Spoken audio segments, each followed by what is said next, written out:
and then the banquet, it was over banquet, actually. Okay, let's, Then the you can air strike show. all that little, that's what you do when you go through it. And they had the air show, the day-long air show.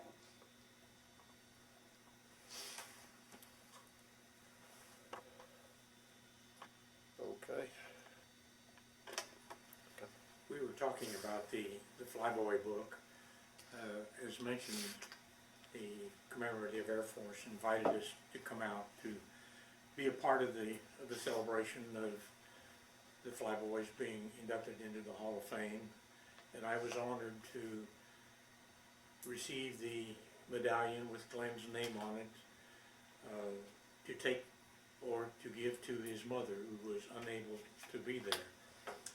We got to meet the only survivor of Chichijima, which is mentioned in the Flyboy book. For some reason, he was shot down before my cousin, but he was sent to Japan as a POW.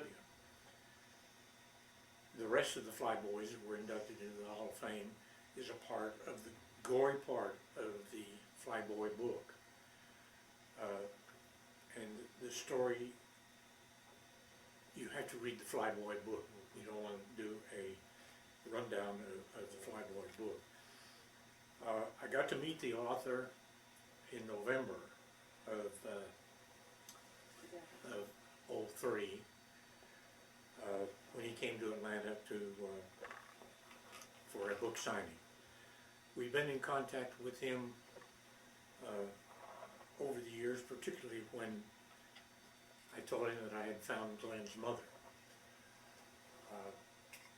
I might have stated before, I was afraid to call her to tell her what had happened to Glenn, and he offered to call her and tell her about the story of what happened. Sent her the book, she read the book, and we've been in contact with her by writing and by phone since. She celebrated her 100th birthday on May the 3rd of this year. We got to meet relatives of the other Flyboys that were executed on the island of Chichijima. I didn't mention in the book, but I mentioned to Bradley that as a B-29 pilot, we flew over Chichijima. This is an island a few miles north of Iwo, because all of our missions out of the Marianas, we would go straight to Iwo because we had air-sea rescue. From Iwo to the targets, we would split up and go to our separate targets to the initial point and then into the target. We had no air-sea rescue at that point other than just spotted Navy planes. But it's kind of ironic that we were flying over Chichijima while these Flyboys were being executed. And he makes a point of that in the book.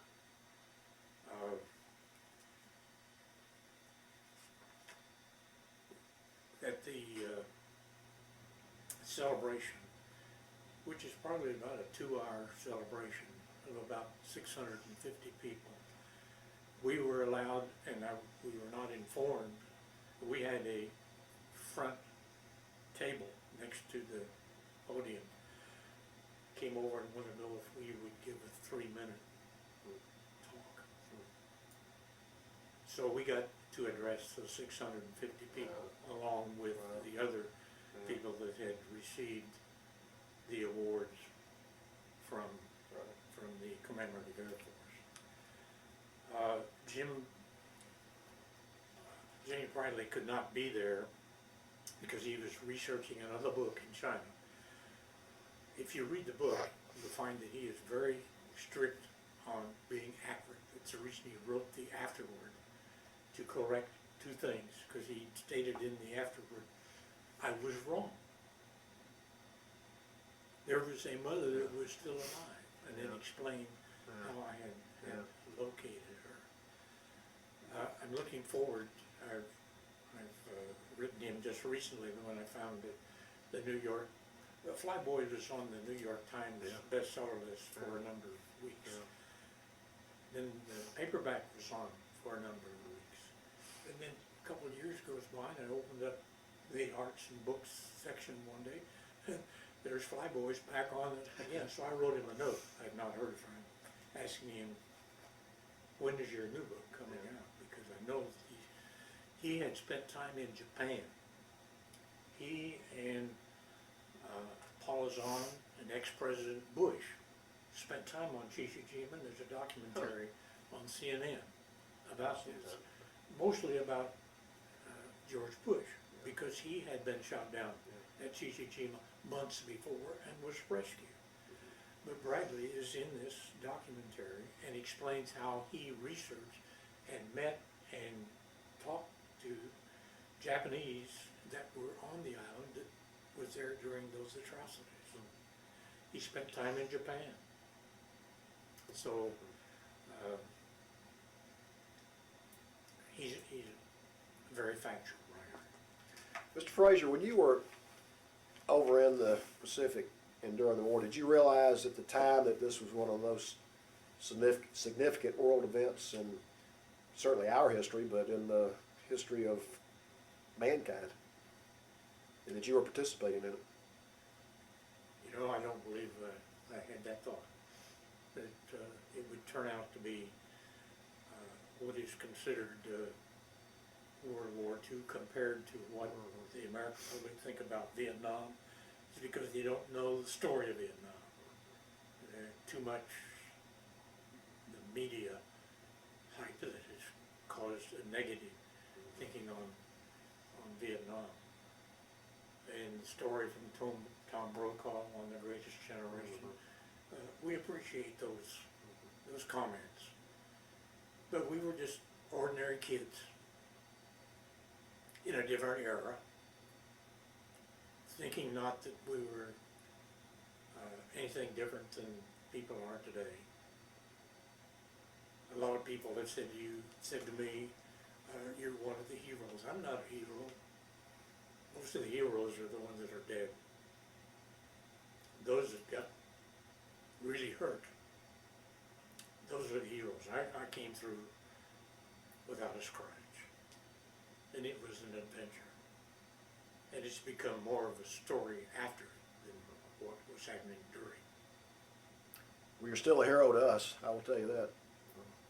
Well, we accept that, but it's our friends that are not alive today that are the heroes. Is there anything else you would say before we conclude today? I don't know. I just wish that we could get the people of America tuned back the way it was back in my time in regard to the military. Because those guys are out there sacrificing their lives and their time. I only spent 4 years active.